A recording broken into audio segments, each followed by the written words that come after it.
You're watching a B.A.S.S. presentation.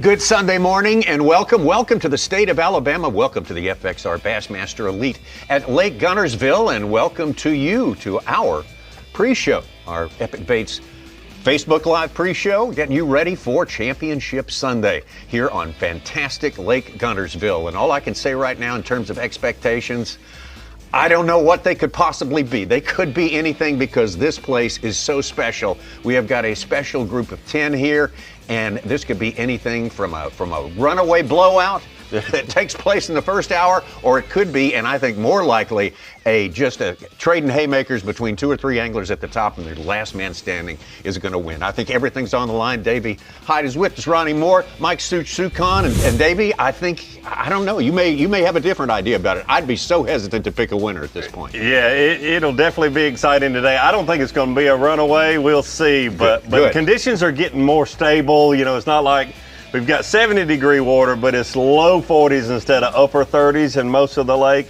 And I think these fishermen are settling in. Obviously, we have the 10 best for here this week on Championship Sunday. So I think it'll be a very interesting tournament. I think we'll definitely see some big fish. Ronnie Moore, we had an explosive day on the part of our leader, who was a throwback to the leader to the tournament he won in 2019, Jamie Hartman. And can he do it again? That's a big question in everyone's mind. That's kind of the first thing you need to sort out. Winning twice would be a phenomenal feat on a specific fishery that wasn't your home lake. You know, it's one thing if it's your home lake and you have a couple shots on goal and you win a few of them.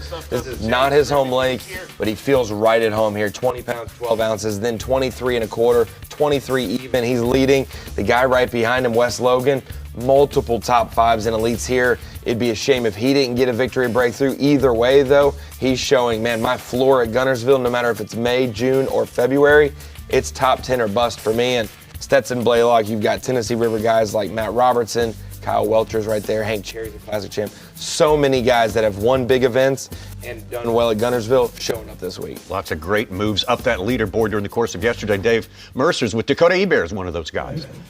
Guntersville is such a phenomenal place, you know. Water temperature's been in the 30s all week long, and these guys are smashing them. Me and you joked on the ramp this morning, but the irony of life, you kind of been like a spokesperson for the freedom of scopers, and how ironic is it you make your first top 10 here in a no-scope event? I've definitely been a big advocate of scope, you know, but the reality is, you know, at the top level of the sport, like we talked about earlier, you've got to be able to do it all. You know, even these young kids like Trey, I call him a young kid. I'm 10 years older than Trey, that's crazy, but he's phenomenal with or without it, and so are the rest of these guys. You've got to be able to do it all to compete at the top level of the sport. Congrats, great to have you here. Appreciate your biscuit. Pre-launch action there. They're actually going to launch right at 7 o'clock. You can see the sun coming over the mountain from the east there at Lake Guntersville, and we're going to have them. It won't take long to get the horses in the starting gate this morning. There's just 10 anglers, and once they get rolling, it won't be long before, I imagine, we start seeing some fish catching. Davey, the early low light hour has been productive for a lot of guys all week long. Yeah, every single day there is a something that happens in nature when that sun cracks above the horizon, and it's that way with fishing.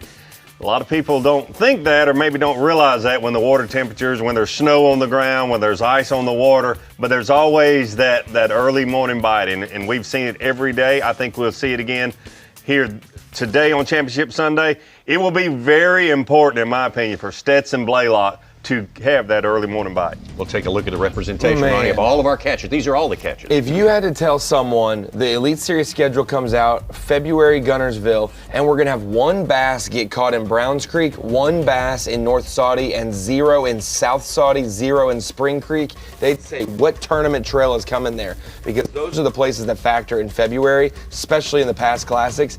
And they've been ghost towns. That just shows you how dramatic this weather hit, Davey, that it's pushed a lot of these biting fish or groups of fish. They're hesitant to move back, and they've been on that main drag of Guntersville. 100%, but there's a couple factors. I was out there Tuesday. Guys didn't get to pre-fish back in those places because they were frozen over. I mean, it wasn't frozen over where, like, if you had to get through it, you'd get through it. But who wants to ride through, you know, an inch thick ice with a brand new boat that you just got wrapped? I mean, a lot of guys just didn't go back there and practice. It's not like something, man, I got to get back there where it's iced over. And, you know, several factors. But it really surprised me that we didn't see somebody make a big move in the back of one of those creeks yesterday. All right, let's get back down to the dock there in Scottsboro, our fantastic host city, and Dave Mercer standing by with Hank Cherry, the classic winner here in 2020. It's his birthday. Happy birthday, 1, 2, 3. Happy birthday. Happy birthday, Hank. Getting to fish here on your birthday. How you feeling this morning? I guess I'm happy to represent the old fart contingent now. I think me and Jamie could probably be about, except maybe for Kyle, we could be everybody else's dad. I'm not sure. But I'm just happy to be going. You know, it's been a fun week. I was telling them up in the parking lot earlier, and this is the honest truth, you know, live scope is a powerful tool, and without it, it just changes the game a little bit. And I can 100% tell you, I'm not too proud. Had this been a live scope event, I probably would not have caught any of these fish because the younger guys that are awesome with that technology would have gone through the area and wiped them out faster than I could cast. There's no doubt about it. But I'm blessed the way the dice rolled. This became a no FS tournament, and I'm just fishing the way I grew up, just having a good time, pretending like I'm 10 years old again. Love seeing it, and if you win, are we going to have birthday cake with the trophy? Sure. I mean, there's a lot of ifs going on. I'd love to win. I'd love to go out and catch 30 pounds and bring this thing in, but there's 9 other real strong competitors that wanted to. My wife gave me a picture of when I won Smith Lake by 1 ounce and this all started, and she said, like, this is your goal from here. I wasn't worried about money. I wasn't worried about fame. I wasn't worried about trophies. Just love to go bass fishing. It's a great attitude. Happy birthday. Great to have you. Good stuff from Hank Cherry. Yeah, sometimes your dad lays down the law. Better watch out for Hank Cherry and Jamie Hartman and all these guys here. Such, I know you've been thinking about ages today. There's something about the age of this top 10. Yes, there is. It's considerably older. Like he said, Jamie Hartman's got him by 1 year. Hartman's 53. McKinney's the youngest at 20. The average age of this top 10 is 37 years old. I looked back at last year, big scoping event, Lake Fork. The average age was 25. Ah, see? 12 years younger. A little something right there. Let's hear now from our day 3 leader to start the day, Kyle Welcher.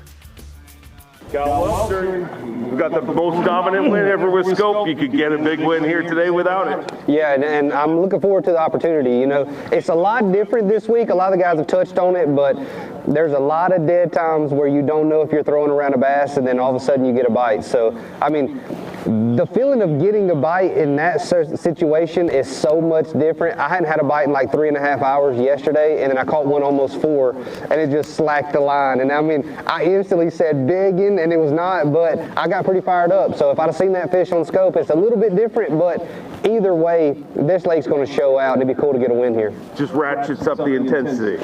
Especially when you hadn't caught one in like 3 hours, so 100%. Wish you luck. Would love to see you get it done here today. Happy to have this guy. That's the thing that started this journey all year. 1 ounce win. Smith Lake, 1 ounce. So if I'd have seen that fish on scope, I was young in that picture too. either way, this lake's going to show out. 12, over 13. Yeah, it's been a long time. Especially when you hadn't caught one like that. Carry that with you. 100%. Wish you luck. Would love to see you get it done here today. Happy to have this guy in our top 10. Way to kick off the season. We're all happy to show our love for the state of Alabama, but Hank Cherry got an especially warm spot in his heart for this state. Did he say that was when he was 12 or 13 or 2012, 2013? Which one? Yeah, let's figure that out. We'll work on that for you. We got a big tournament to work on. Just moments away, we start our final day coverage on FS1, right at the top of the hour, 8 a.m. Eastern time. So we will get ready for a big day with, hey, just, I don't know, scrap your expectations because I couldn't tell you. I couldn't possibly tell you how this one's going to play off, but it will be Guntersville and it will be great. That much I can tell you with a good degree of certainty. We'll see you right around the corner at the start. Oh, yeah.